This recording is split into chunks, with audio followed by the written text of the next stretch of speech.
Mr. DJ Rose, Verteezy, and C's. Welcome you to the No More Black Tears podcast. Black tears that's heaven sent. Barack the first black president. I love my black skin. I love walking in black excellence. Black power, let's represent. All black, that's evident. I'm sure MLK and Malcolm X both didn't die for the hell of it. Strap your seatbelt, go and sell our land. What makes you think that we would sell our land? We wouldn't sell our land. What makes you think that we would go ahead and try to sell out then? No more black tears, black on black kids. Love us as is, love with passion. Paying black bills, learning black skills, making black meals. Black is backing. Big shout out to Fred Hampton. I'm black and proud like I'm James Brown, but I ain't doing no acting. My people here from the motherland. This podcast now active.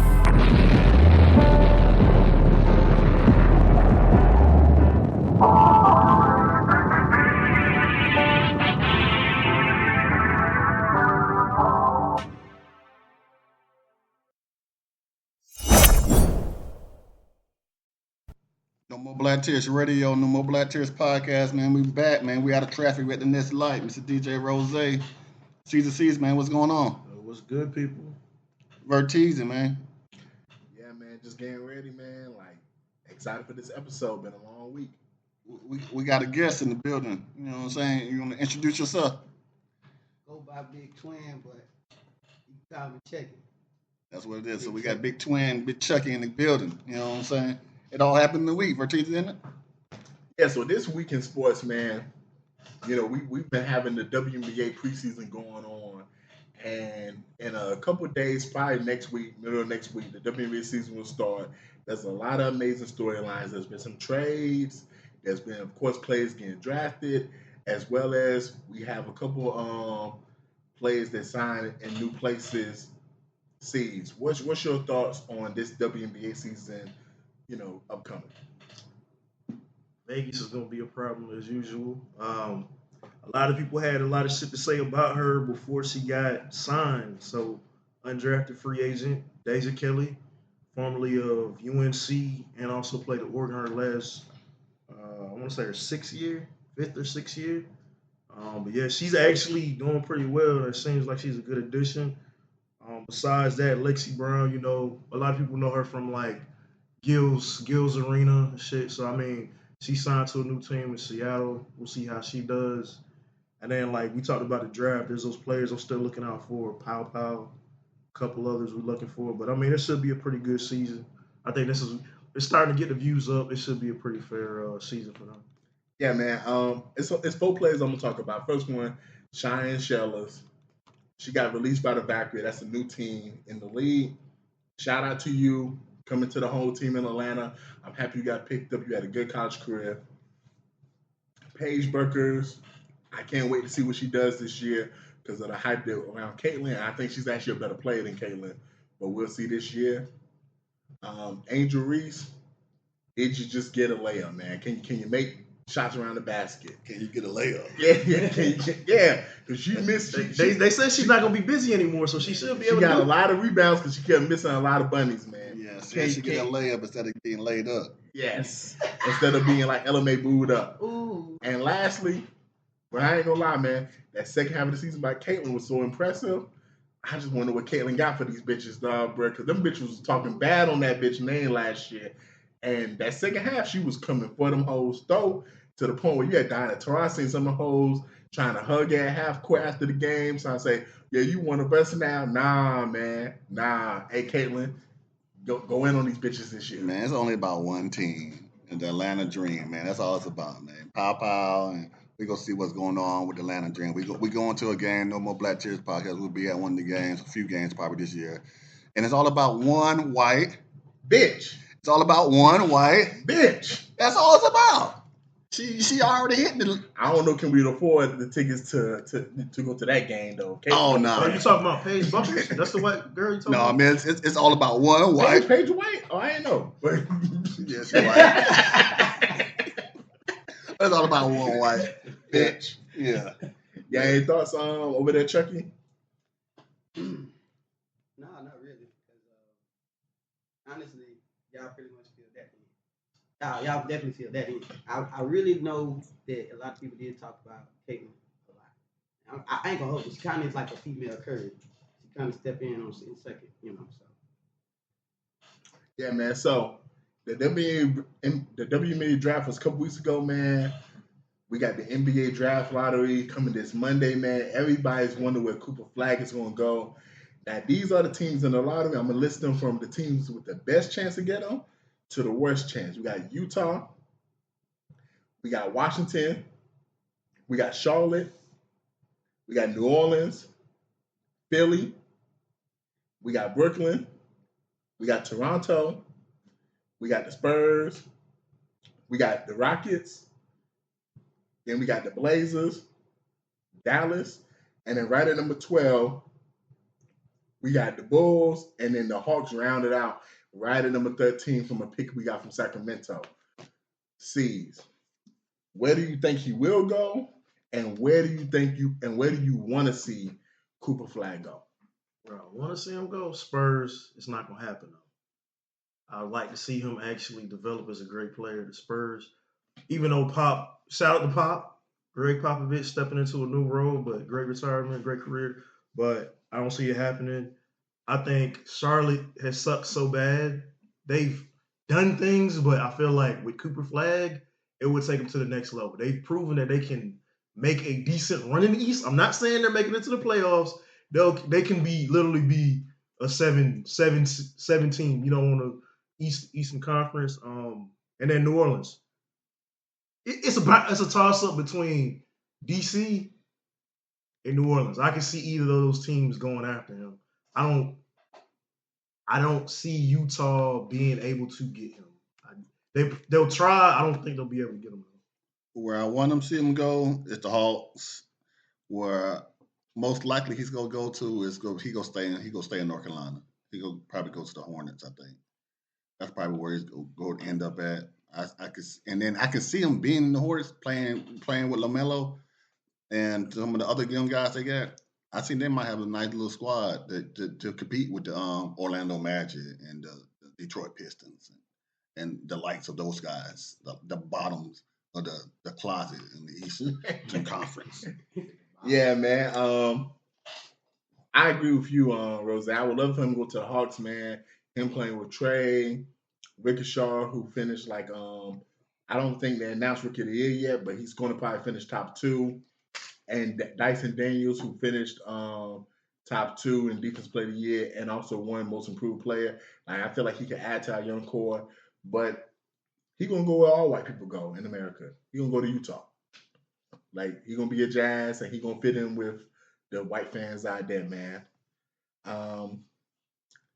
But we have a lot of players who, got drafted in the lottery that are showing up and showing out. And a lot of them not even doing it with the teams that drafted them. Like Mr. Jalen Brunson, who's with the Knicks but was drafted by Dallas. Any thoughts on this? What's going on in the playoffs right now? Yeah, that ass whooping last night. That ass whooping last night, bro. I ain't watched the game. I just seen the highlights. I'm just sitting looking in the first half. I'm watching it over and over and over and over. I watched that shit, the highlights, running back, different TVs. I'm looking at 3 different TVs.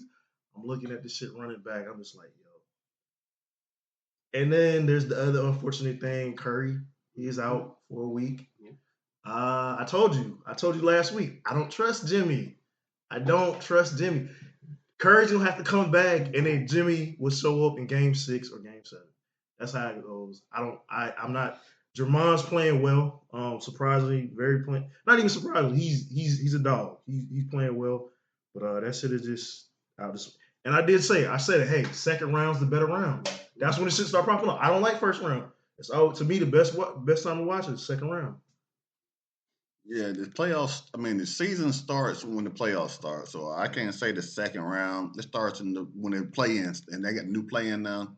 It starts there because it's a team that won the first round playoff that came in the play-in, and that was the Warriors. You know what I'm saying? They was in the playoff play-in and made the playoffs, and now they won their first round matchup in 7 games against the number 2 seed. Mm-hmm. So all that matters because that's when the season starts. I think. I'm excited to see those Knicks. They 20 points down, 2 games in a row. The first team they ever did in the NBA playoffs. That's amazing. I was surprised that Denver. I guess since Denver got game 1, they let down like most teams do. I don't know why teams do that. They let down in game 2 and save all the energy for when they go home. Man, try to win every game. You play to win the game. Facts, man. This is the anniversary of Ivor Allenson saying practice. Exactly. When his best friend died and all that stuff was going on in his life and they lost and all that stuff. Man, what's y'all going to practice for? To play to win the game. Don't let up. So when they let them boys drop almost 90 points in the first half, that was crazy. It's insane.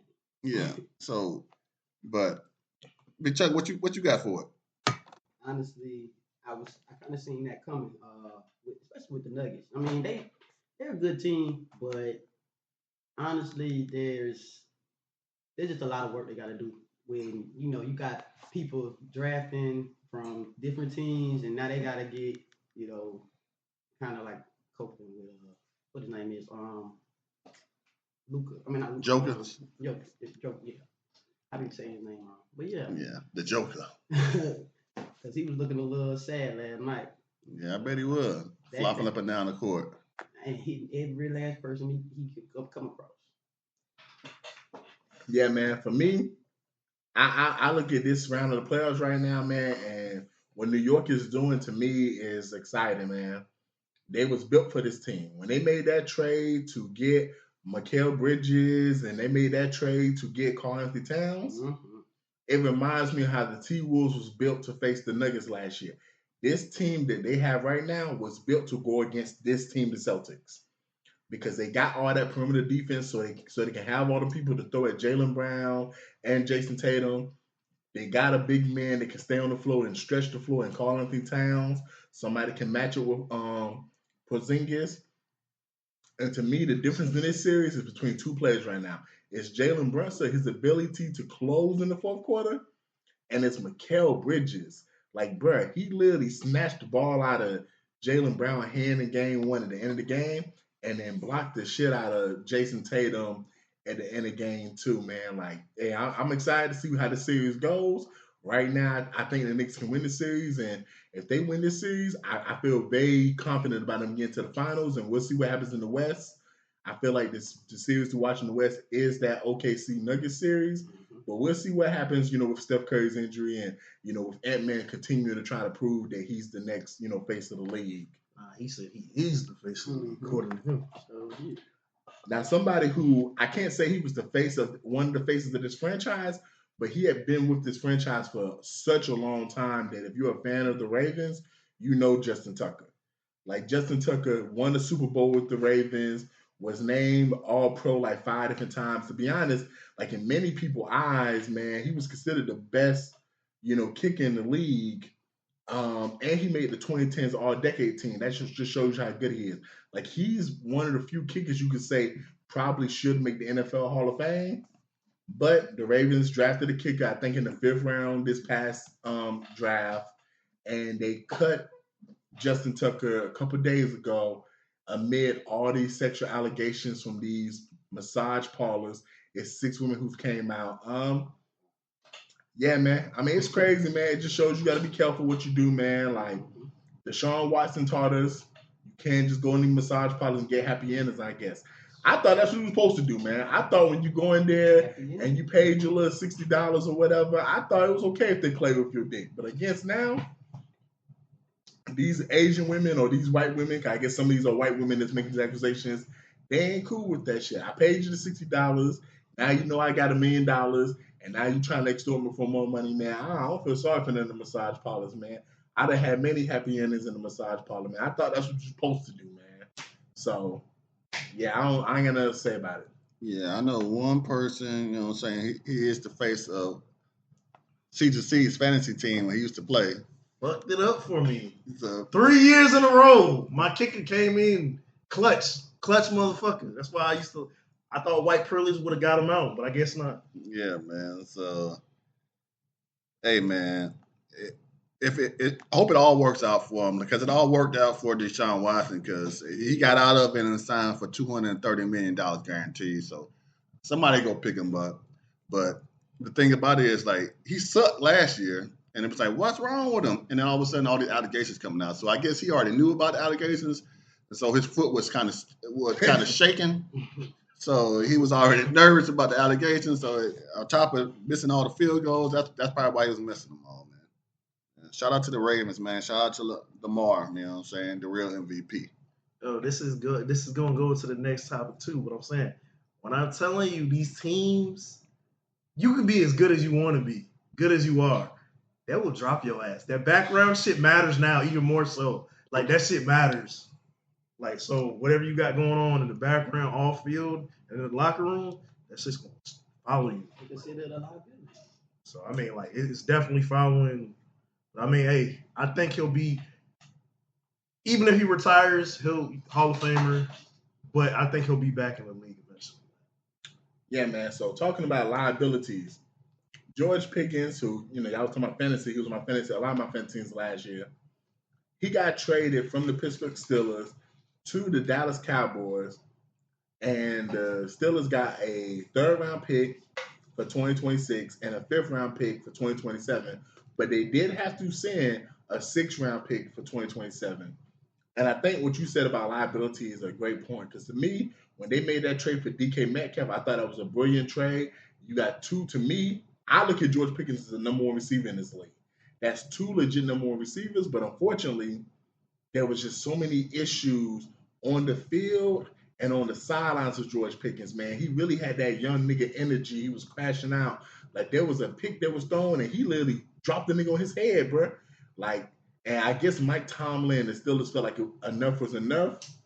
But I'm be honest, man. MGH asked me my thoughts on it. I don't like the Cowboys, man, but this was just they needed this.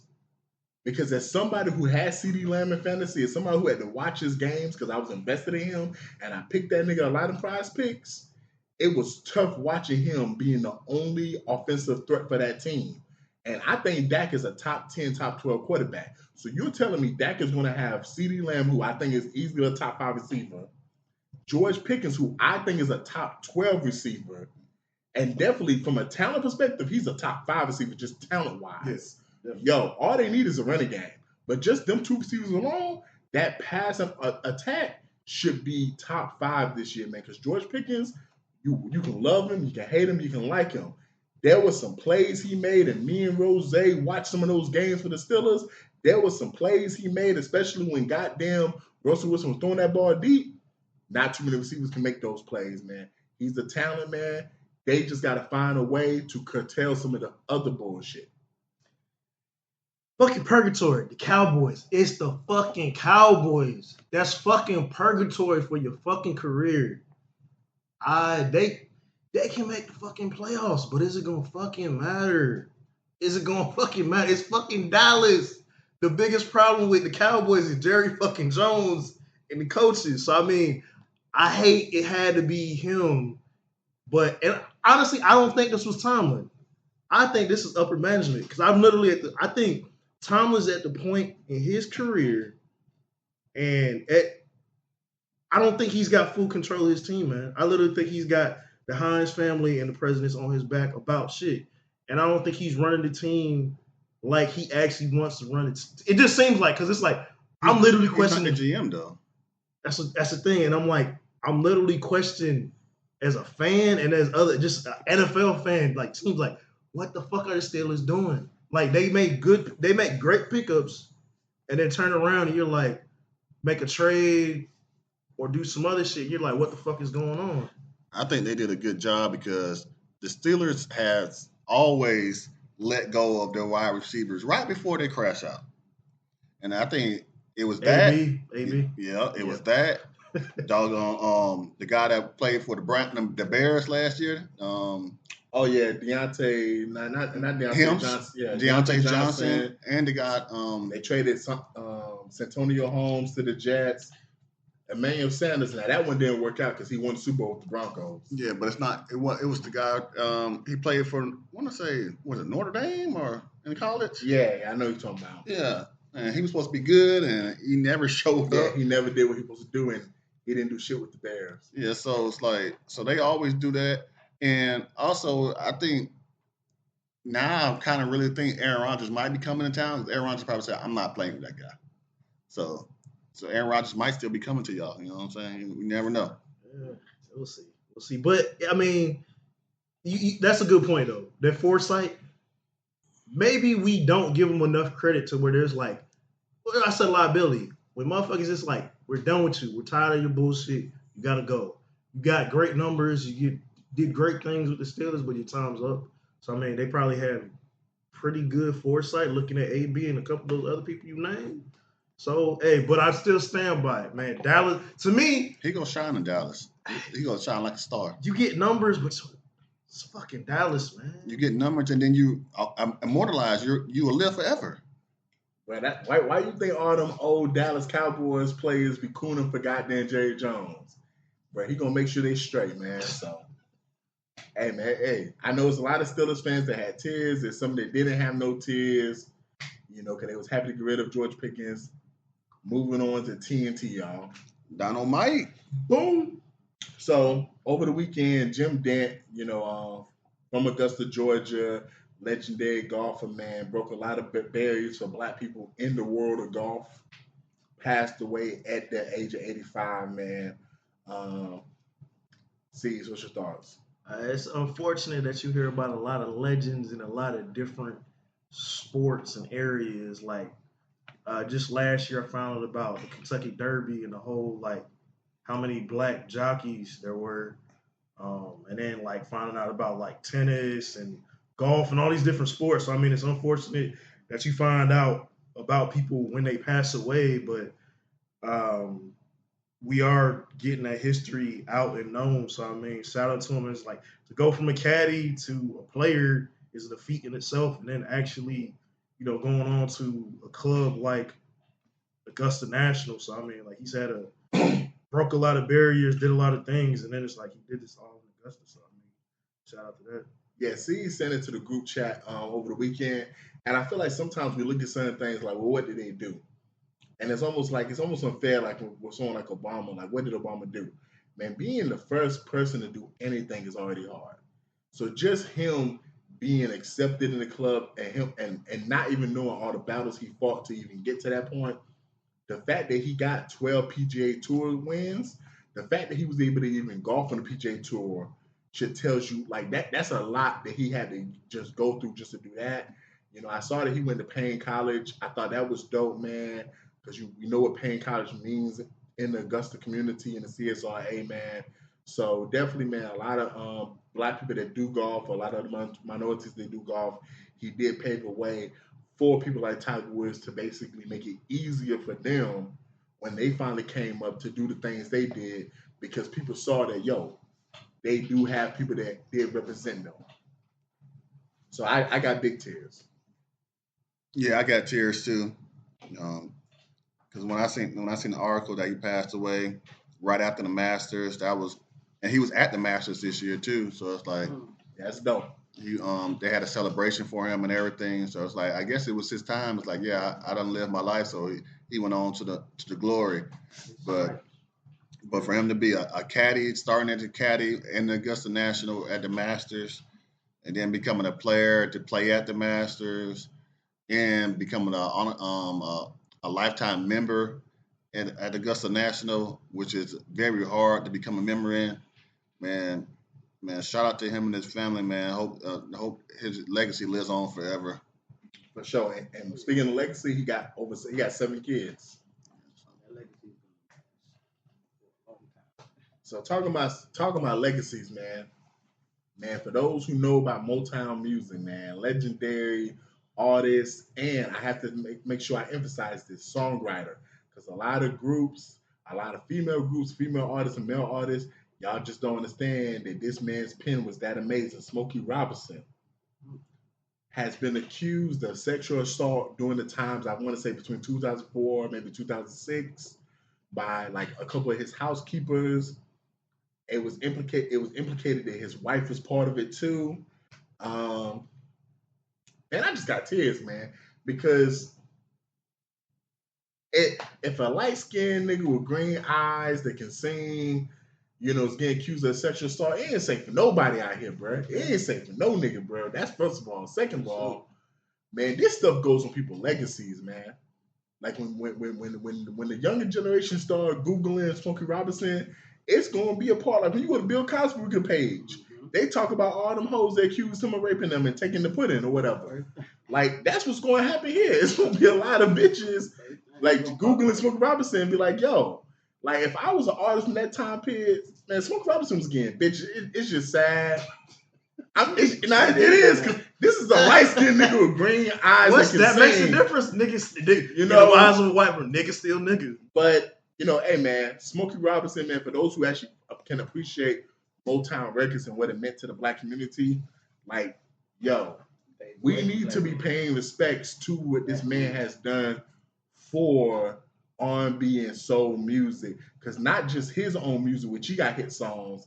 But he wrote songs for groups like Temptations and wrote songs for artists like Diana Ross and these other big mega stars that went on to have major careers. Like Smokey Robinson is in the fabric of our community, man. So I got huge tears, man. I got tears. If they got Smokey, guess who's next? Lionel Richie's next. Now he like white bitches too much. And point prove it. But he danced for them people too, though. Lionel danced for them people. I'm saying, so did Puffy. For now, Lionel Richie talking about take that. It was cool till Puffy started saying, "Shrek need to owe me some money." But yeah, this should get out of hand. It's literally to the point like we know Hollywood and the celebrity space is fucked up. A lot of fucked up shit happens, but it's getting to the point so where it's like every accusation, and then it's like, okay, there's 1, then there's 4, then there's 16, then there's 10, and it's like it just seems like, why do you wait? Why are you in shit? You should say shit when it's happening to blow the shit up. Like fuck them up when they're doing this shit. Don't wait till after you left or you quit. It's just shit. It's. I'm not saying I don't believe them. I'm just saying the way y'all keep doing it, and it's black guys. It's black men that shit's happened to. They're the one done the most. It's a lot of white guys getting accused too, but you don't hear about it. The hurt is the black man. And we're talking about people's legacy. It's like he's probably still making music, but at the same time, he's not as active as he used to be. So it's like you wait till somebody's built themselves up. You've worked with them for a number of years. You've taken all the abuse, and then you finally say, I need some financial restitution and all this other bullshit. And then they accusing his wife of the whole thing. And then they like, oh, they're immigrants, they're this, they're that. They were scared to lose their jobs. I'm like, you can get another job. Let's be honest, you can get another job. So yeah, I just want to say tears for that whole situation, man. I mean, hopefully he didn't do anything and it comes out and the truth is proven. You gotta be careful, man. I mean, this to get out of hand, man. Yeah, I got tears too, because I'm not gonna be like you, Steve, and say I don't believe him, but I don't believe him. I don't believe him. Like, come on, you wait 20 years. Come on, man. Couple months is okay. Yeah, when you come on, say something, man. You see something, say something. Please. Stop waiting all this time and then coming out and then we got to deal with this all we got to listen to this on TikTok and Instagram. I'm tired of seeing all this dumb stuff on my feed. People tell me I got raped in 1973. There was no such thing as rape in 1973. Okay. Oh my God. No, it was rape, nigga. It just wasn't called rape at the time. No, it was. It just. I will say this: the fact that it was 20 years ago, he's 85. That means this man was in his 60s, barely getting his dick up and just raping bitches, possibly taking a blue pill, saying, "Hey, you lay there for 30 minutes while this shit get hard." Hey, so while he was saying you should be smoking that dog, doing that coke, he was popping Viagra pills. Any thoughts, Chucky? They say the older you get, the stronger you get, man. So I don't know. That there, I'm not gonna say I'm very nonchalant. I don't have tears for it because this type of accusation is gonna always happen with black men. especially for him to be who he is too, and how you expressed it, like as far as him writing people music and just being out like this, big, idol. It's like, why wait?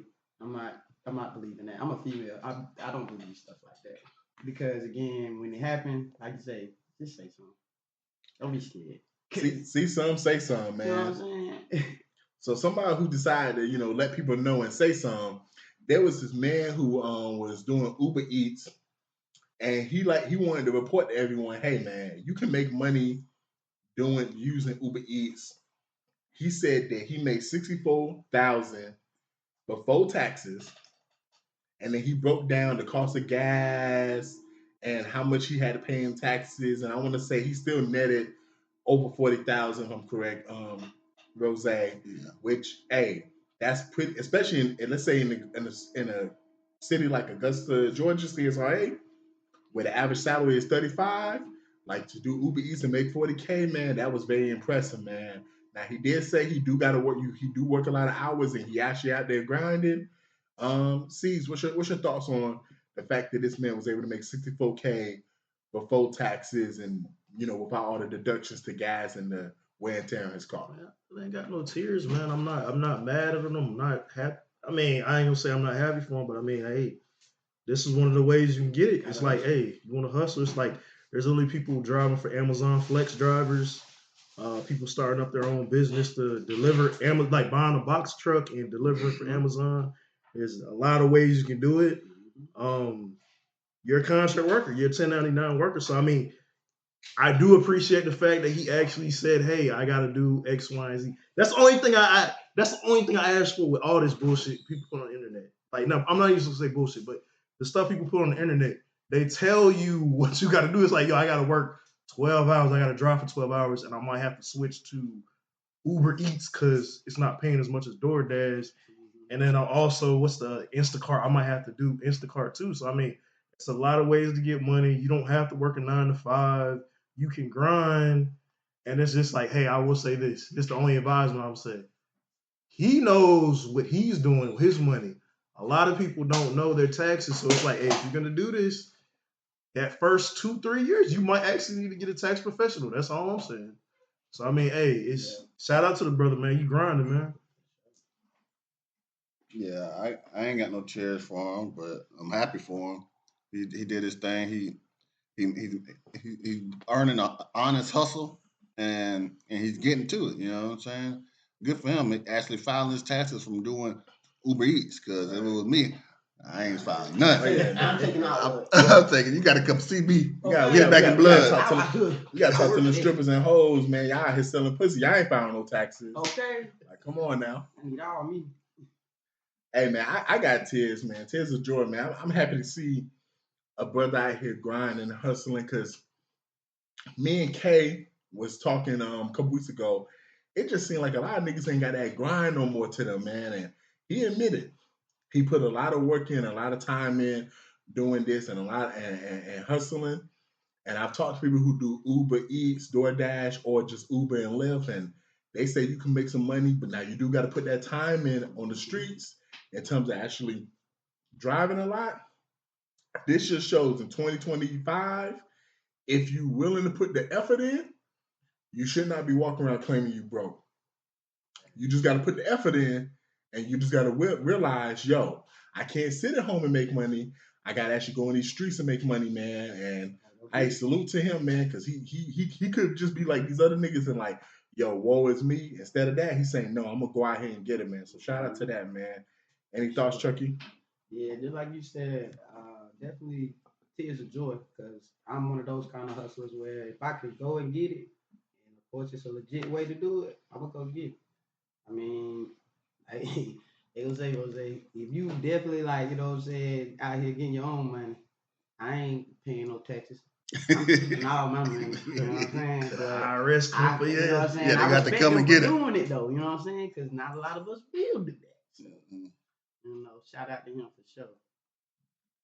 Yeah, man. So moving on to more of a somber TNT. So there's this woman by the name of Shiloh Hendricks.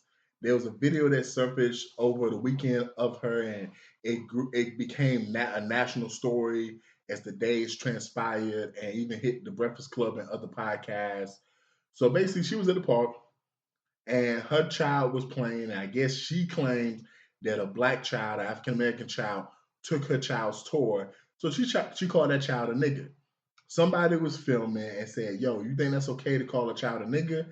And her response was like, "Well, if they're acting like a nigger, then they should be a nigger." Now, she actually did say nigger multiple times while being filmed. During the course of that interaction, she left the park, and she claims that there was death threats to the point where she had to get high security. She had to move to a safe house in a secure location. So she started a GoFundMe.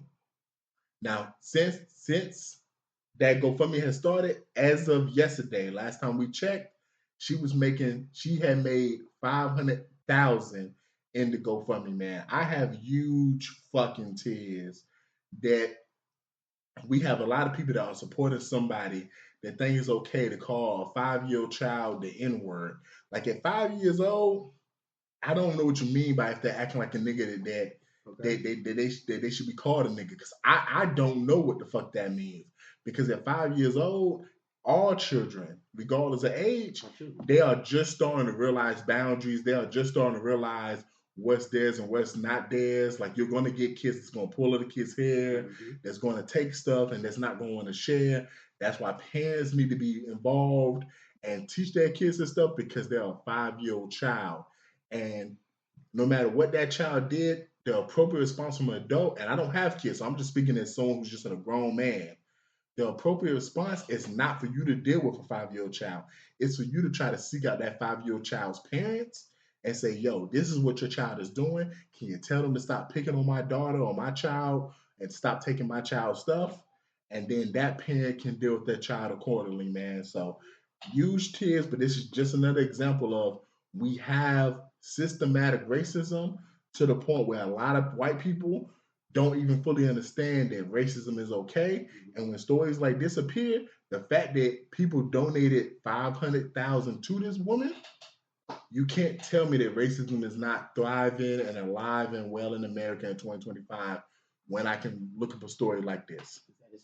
White folks got this whole perceived idea that they're being attacked. Their rights and their status in the world and in America is being attacked.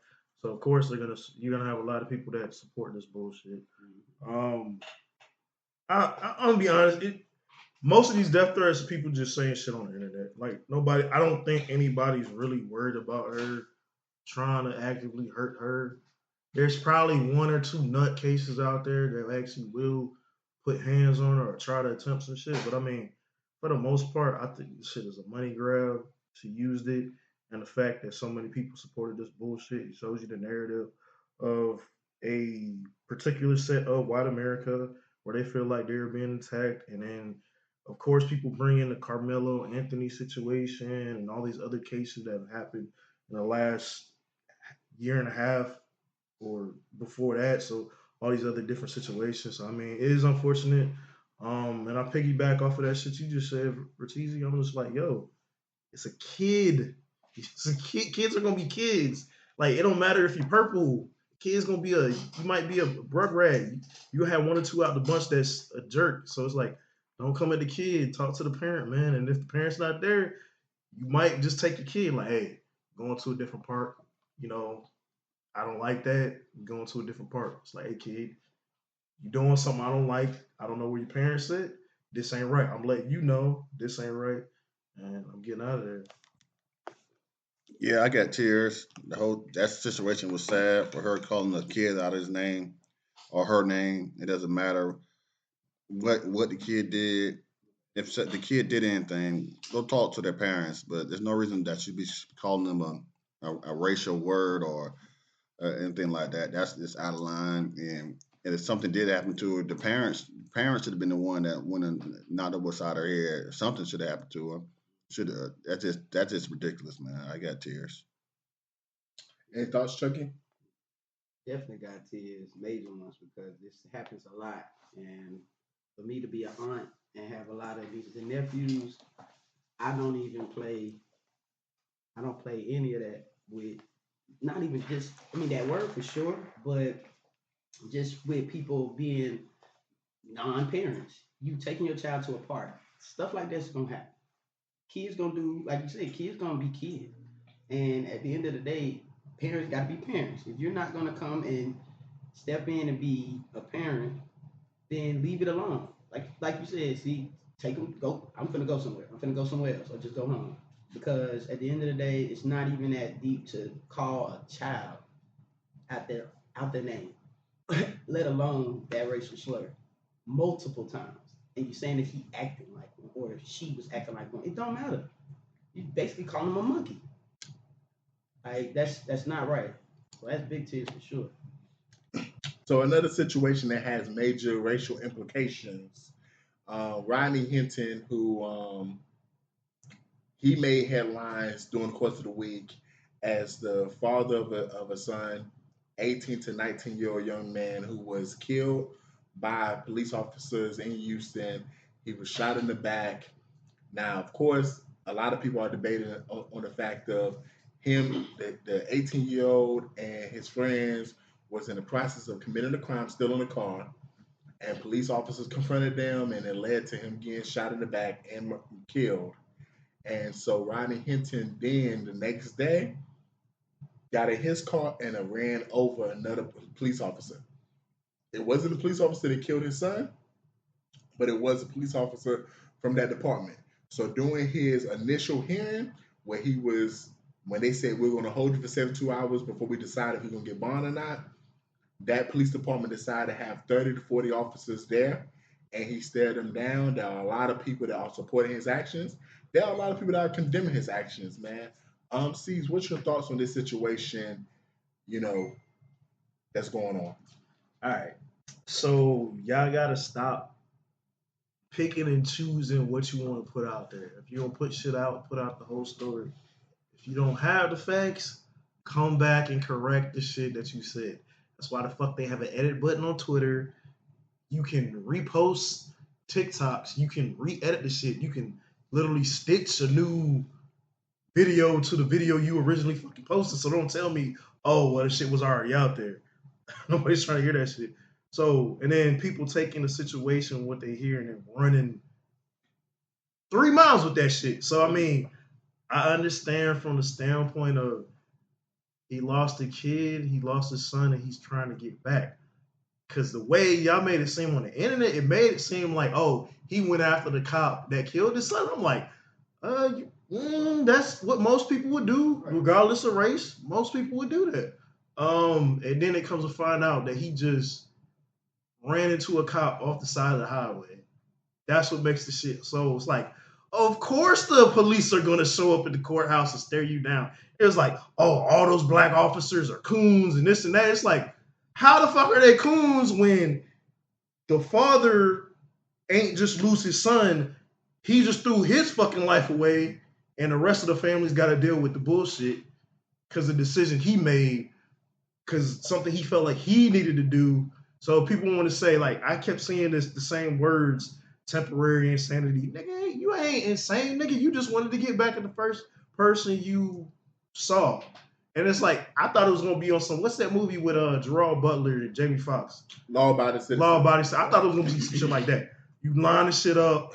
Hell, when this cop gets off of work, I'm going to find him and I'll get my get back. Or whoever was involved, whatever cops were involved, I'm going to get them. No, unfortunate situation. It's a lot of black people, man. I'm not even trying to knock nobody, but it's a lot of black people that are like, I ain't gonna lie. Half the time I'm like, fuck the police. Yeah, I be singing that shit. I be singing it. I say it. Fuck 12, all this other shit. But at the same time, we forget there are people too, and there's certain laws supposed to be in place for shit. I understand a father lost a son, but at the same time, you ain't go after the person that did it though. If you so strung out on getting back, you didn't do that. You just fucked the shit up more.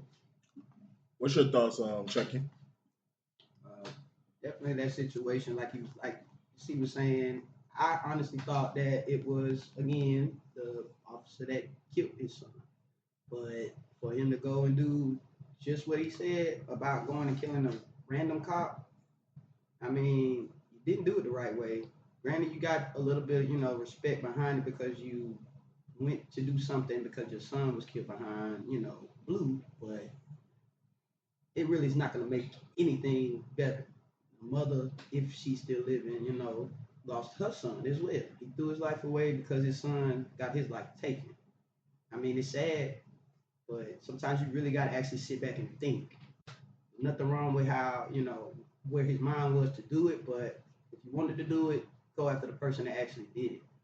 And I got mad respect for him, but at the same time, they're not going to treat him no kind of way right while he in there. What we see outside on cameras is not what they're going to show us in there. Hopefully he you know what I'm saying, he got some protection.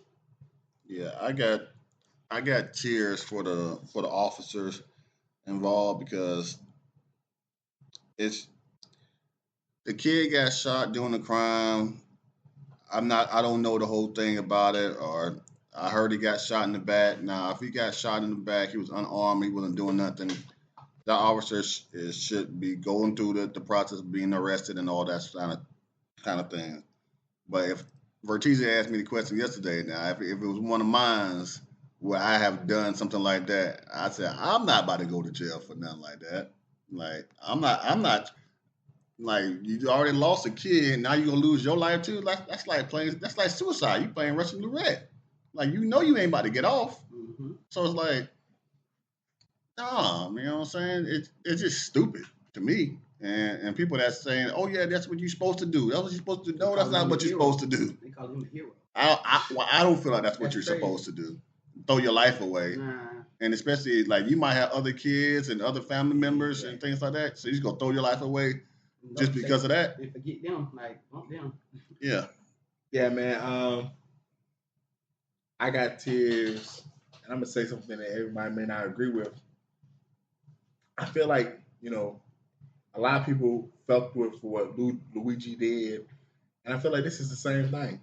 Like I feel like if you view them two situations differently, then something's wrong with you mentally, actually, personally, because as a people, you cannot get oppressed so long, and you can't have police officers killing unarmed black men or black men that are not trying to cause harm, like physical harm or whatever, to the point where I feel like this is going to happen more and more. If I'm just being real, man. I feel like we're just going to have a lot more people that are just going to feel like it's open seasons on law enforcement officials, because I can understand why he did what he did. Like you was talking about insanity, like. And you said if it was insanity seized that he should have killed the officer that killed his son.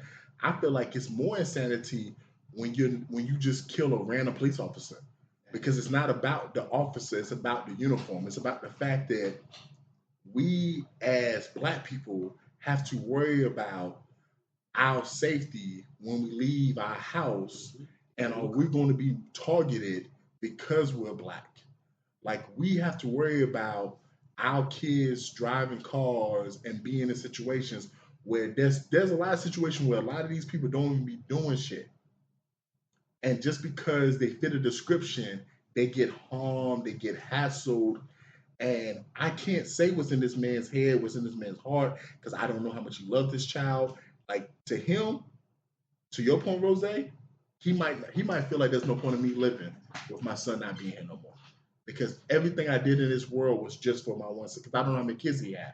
He might only have one kid, and he might be at an age where he's not going to have more kids. And from my understanding, him and his wife had a good life, and they did a lot of things to put their son in this situation. So I just feel like, to me, that's where my tears come from. Like, we're going to get to a situation in this country where it's going to become like us against them. And there are going to be more black people that's probably going to feel like, you know what? Hey man, I'm gonna kill the first cop I see whenever some stuff like this happen. We already kind of have some black people in certain circles that be talking about this privately, and the fact that there's a lot of black people supporting him, it really just shows you the mindset that a lot of us have. Because in black people, there's not a reverence for law enforcement, there's not a respect for law enforcement, there's a fear for law enforcement. And in the white community, there's a respect for law enforcement and a reverence for law enforcement to the point where if something happens, the white people feel comfortable calling the cops. And in the black community, if something happens, there are all black people that do call the cops, but there's a lot of black people that just rather just not even have to deal with that and be like, I'm just gonna take my losses, man. And that's not what a police department is supposed to be for.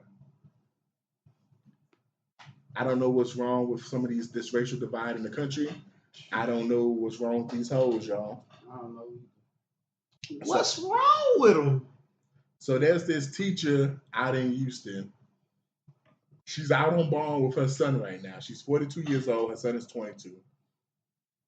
And basically, the teacher was taking a lot of the female students who came from battered homes, who came from impoverished homes and troubled homes, and she was putting them up in hotel rooms.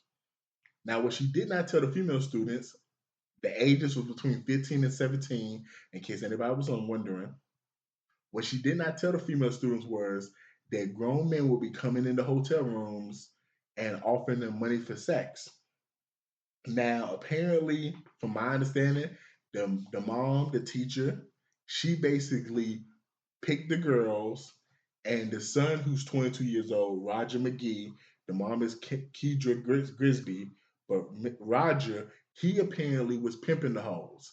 Like, so he was actually making sure the girls got paid and making sure they were safe while they was doing their meetups and everything.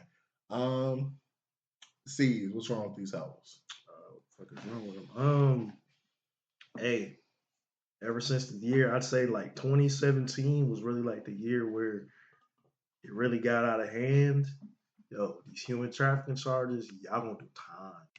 Y'all gonna do like 20 to 30 off accusations. They ain't even gotta prove shit. They do gotta prove shit, but I'm saying like the proof is in the pudding. Human trafficking, the only gripe I got was the fuck is wrong was like you got your son involved in this shit. It's always a thing. Like, hey, if it's legal, if they're legal age, you can make the argument that it's their choice. Nobody's forcing you to do something unless they're forcing them to do something by physical force, harm, ammunition, and other things. There's whole traffic rings about all this shit. So I mean, but underage, it's like you can always make the argument. The state and the federal government's gonna make the argument. You were coercing somebody into something. They're literally underage, so it's like you're gonna get even more time. Nobody's surprised by it, really. Like they're gonna be like, "Oh wow, nah, this shit happens every day in every corner of the world." I just think it's crazy that the son.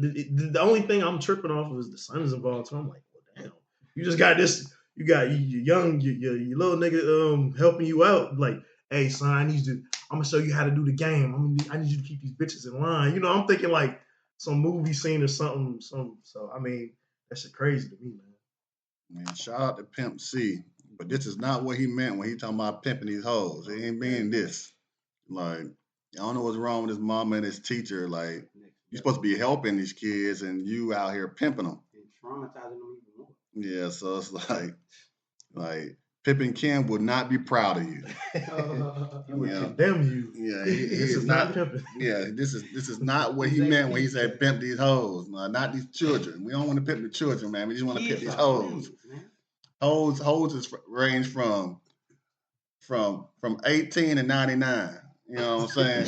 Look, so I need that century pussy. Once you turn 100, you retire from being a hoe. Yeah. Nah, I need that century. I need that centennial pussy. That's what I need. He's 65 to retire. So yeah, 100 is crazy. Yeah, man. I don't know what's wrong with these hoes, man, but I'll say this though. Like, in all seriousness though, like, we all watch like videos of, documentaries of hoes and stuff like that. Like, we do know, like for those people, I'm just gonna use a quick analogy. They'd be like, yo, I don't want to see a cow get killed, but you eat hamburgers every day. Like, a cow gets killed for you to eat a hamburger that you enjoy. Like, for us to be like pimping and hoes, and for us to put in our music and glorify it and think it's cool, y'all, we do know, like, we all can acknowledge most of this hoeing starts for most of these girls at the age of 12 or 13 and 14. Like, it's not like they turn 18 That's the problem, and they become hoes. That is the problem, though. That is the problem, though.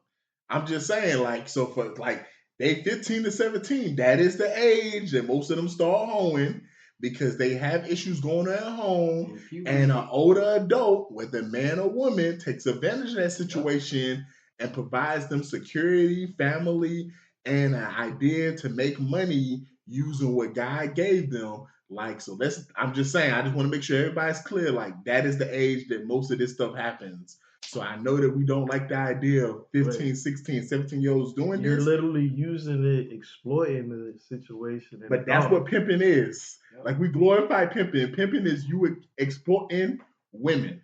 Like, these are women who are going out here laying on their backs, and you're exploiting their labor to make money. But yeah, I'm just going back to the point. I said, hey, when you get 30 years for this human trafficking charge, you knew what the fuck it was. So it's like, nope.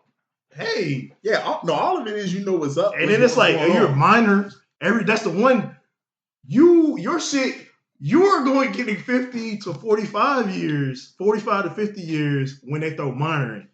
Yeah. And then the cops, like the authorities, want you even more. They're going to be like, how old was the victim?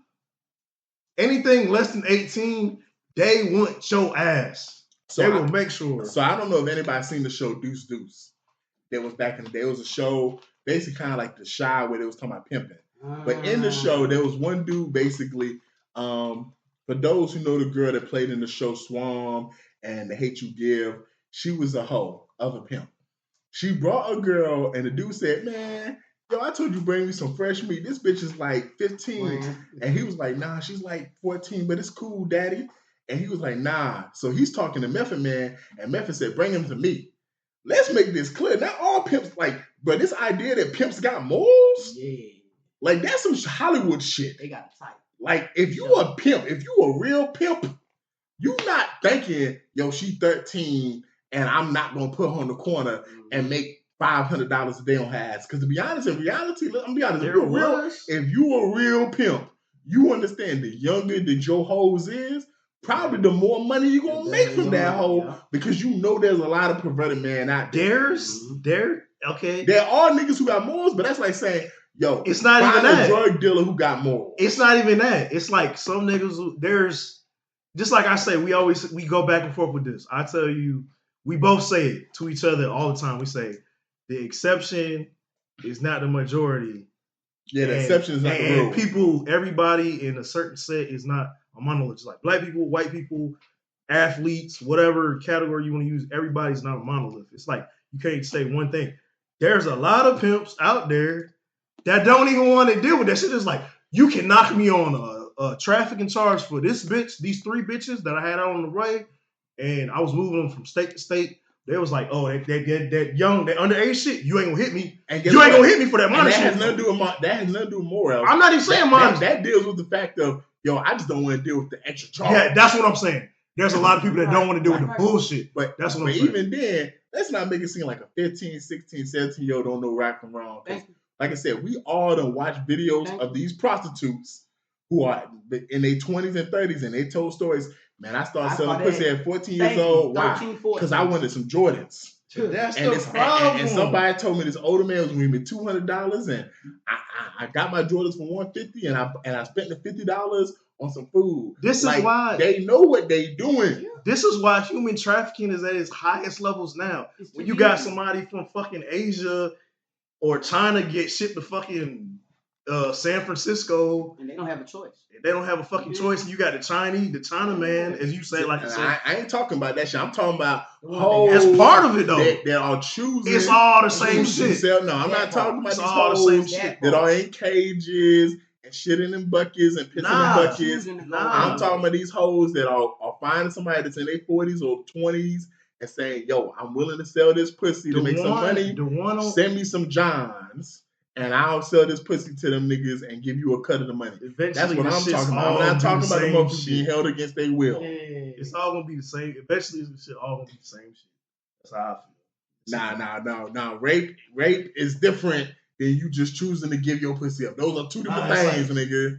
It's both illegal because you prostituting, but You just taking the pussy and paying for the pussy ain't the same thing, nigga. It ain't. Having control over it is definitely not either. It's like you said, it's either or. And these children, especially when puberty hit, them girls already going at 13. So it's not even like these men actually pressuring them to do shit. They're going to make up all kind of excuses so they can get some money and they know somebody else going to take care of them. They don't like what's going on at home. So they ready to go and get that thrill that this man or this person done told them about. So it's way easier for them to traffic these girls, especially the younger. Like, they fresh. They ain't really doing much and they pretty. They probably look a little older than what they, you know what I'm saying, what their age is. And they listening to everything that the pimp's saying. But that's the ones that are willing. The ones that ain't willing, that's the part that they gotta come around. And no. If they getting beat, they getting beat because you were supposed to bring $300 back tonight. You been gone for 5 hours.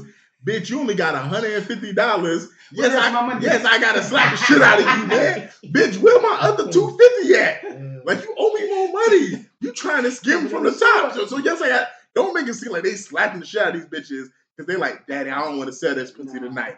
No, they not doing that. No, you didn't have the money you supposed to have. Like Wayne Brady said, dude, Wayne Brady got to choke a bitch. This ain't enough, nigga. You expect more? Hey, moving on to the last topic of the night. So there was a podcast where there was some hoes talking and saying it's niggas out here that will buy your Balache bag and come on, cuz. And do all this stuff and do all this stuff for you and make sure you straight. And the nigga, let me get a barker platter. And the nigga asked a simple question. He said, "What the grouchy?" And the nigga asked a simple question. Where they at though? Like, show me where these niggas at.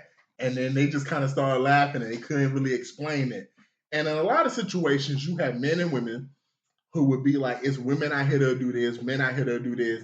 And then when they get asked where they at though, it's like, especially on the women's side, they get very quiet, man. Sees, like, where are these motherfuckers at? Yo, I feel like all of us have said this on different topics, but we've all said the same thing at least one time.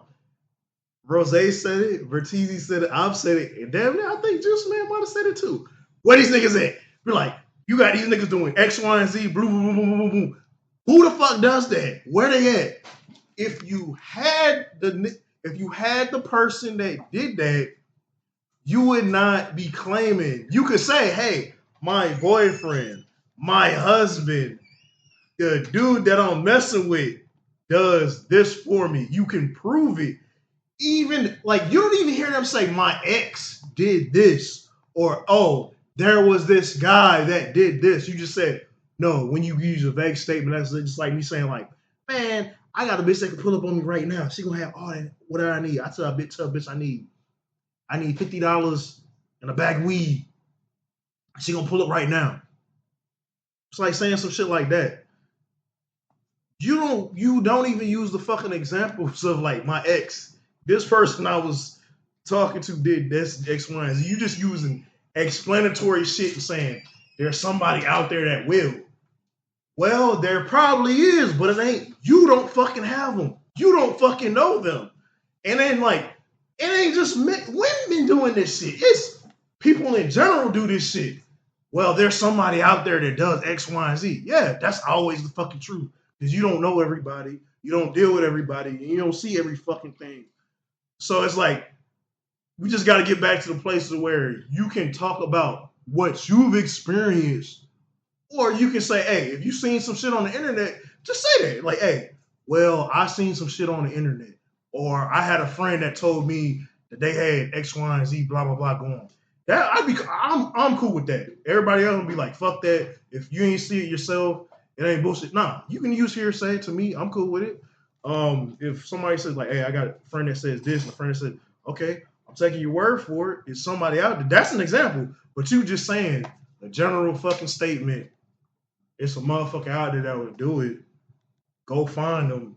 Then you can come back and say, hey, I had a nigga that's dropped $1,500 on me because I wanted this.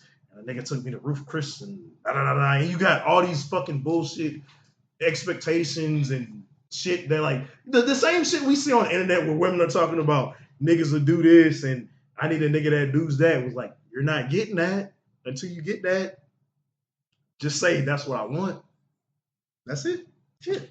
Yeah, man. I feel like something that happens to every blue moon and something happens consistently is two different things. So a nigga breaking you off a bag, let's just say you just somehow look up in Atlanta and you a hoe to sell your pussy. So if you don't sell your pussy, you can pause this part of the conversation for yourself. But you sell your pussy. You go to Atlanta and a nigga give you a band. And that's the only time a nigga ever gave you a band. And you done sold your pussy at least 300 times. Bitch, your new price is not a band. You just found a sucker. But I like lollipops.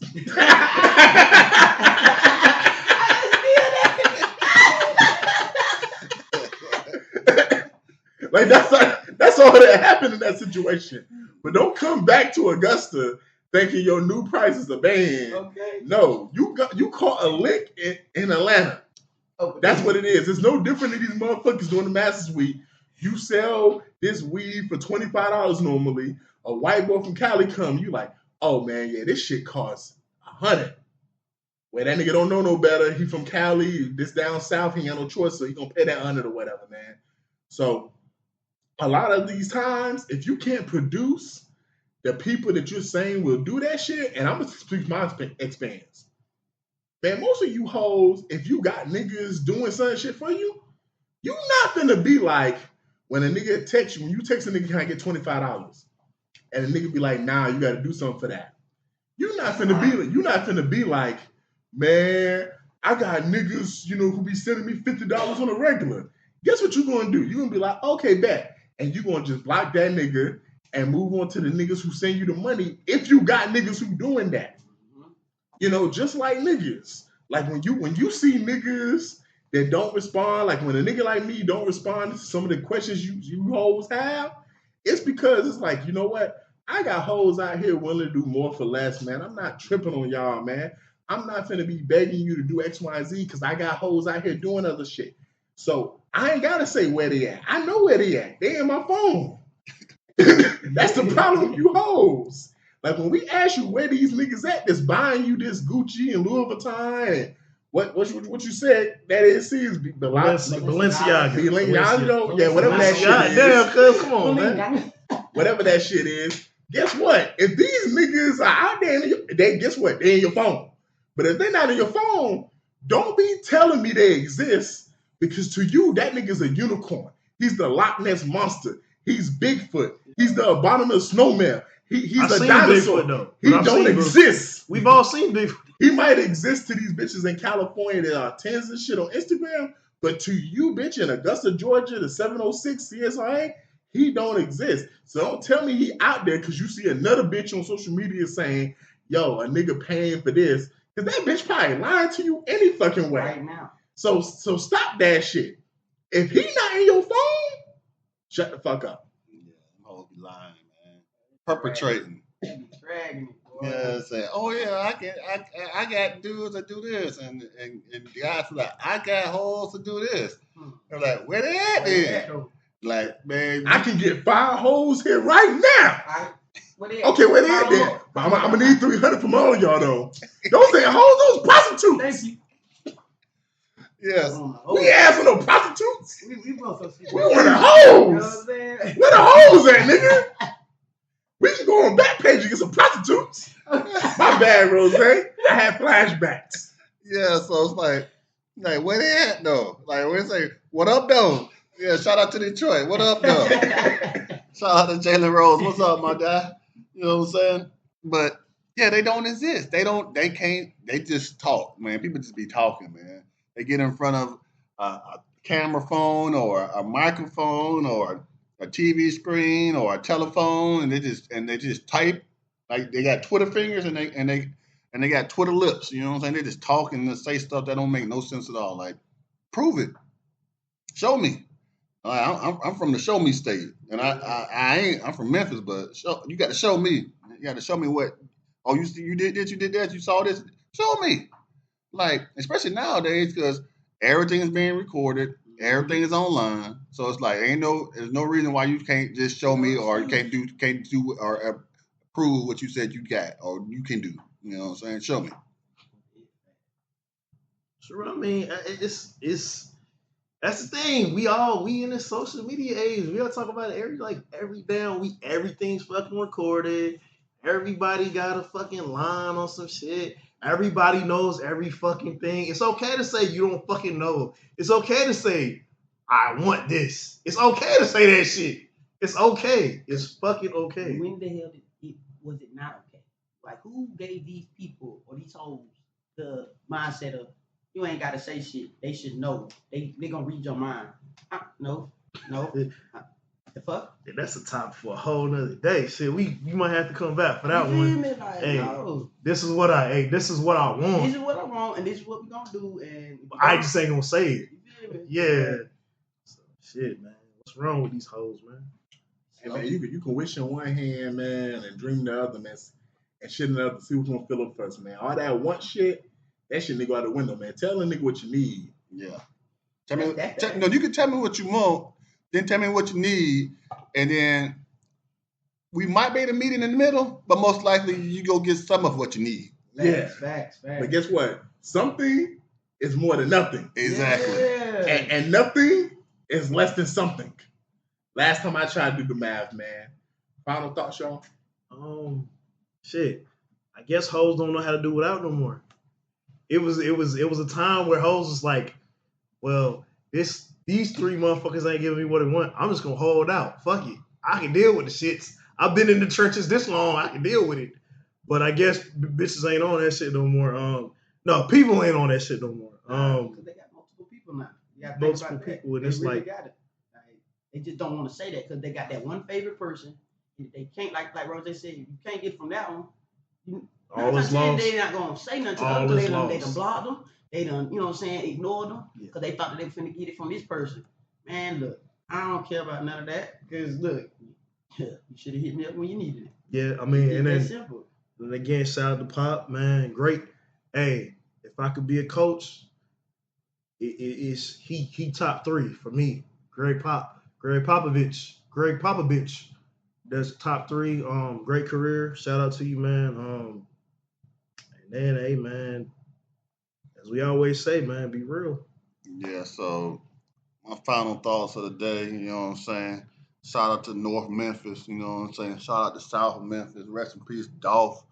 You know what I'm saying? The 3 officers that fatally beat up Trey Nichols, you know what I'm saying? They got acquitted a couple of days ago. I seen that. So they got acquitted, you know what I'm saying? And all I could think about is, whoop that trick. Whoop that trick. Whoop, get him. I believe that's what they was probably saying when they was beating him. And now they could be like, we not guilty. So, man, it ain't tears, no tears, but it's just a sad situation. But, man, shout out to them, man. They believe they did their job. They got acquitted, man. They went through the process. So, hey, can't be mad at that. Hey, man, something else you can be mad at, man. Man, we got Spike Lee and Denzel Washington, man. Mo Better Blues, Malcolm X, He Got Game, Inside Man. Those are some like classic movies in the Black community, man. There's been a lot of great directors to team up with actors, leading men or leading women, and produce projects. But them 2 men, man, what they've done in Hollywood, man, it just, they've broken the mold in terms of like black people. And for this newest project they got coming out, Highest to Lowest, man, I just can't wait to see it, man. I can't wait to see what they do. C's. I did mention this shit last week with the Denzel episode. This was one of the few projects I did say, hey, he did a big move in his career. This was one of the projects I was talking about. Me and you have talked about privately about A24. This is an A24 film. I didn't never think I would see Spike Lee and A24 do some shit together, but apparently it seems like a good film. But hey, as you said, Spike Lee, Denzel, this combination. They never disappoint y'all, man. Oh, no. So in the words of Airbnb Rakim, peace. Yeah, man. We in traffic, man. Y'all can catch us at the next light. And I'm back quiet. Mr. DJ Rose, Vert Cheesy, and C's, welcome you to the No More Black Tears podcast. Black tears that's heaven sent. Barack the first black president. I love my black skin. I love walking in black excellence. Black power, let's represent. All black, that's evident. I'm sure MLK and Malcolm X both didn't die for the hell of it. Strap your seatbelt, go and settle land. What makes you think that we would sell our land? We wouldn't sell our land. What makes you think that we would go ahead and try to sell out then? No more black tears, black on black kids. Love us as is, love with passion. Paying black bills, learning black skills, making black meals. Black is backing. Big shout out to Fred Hampton. I'm black and proud like I'm James Brown, but I ain't doing no acting. My people here from the motherland. This podcast now active.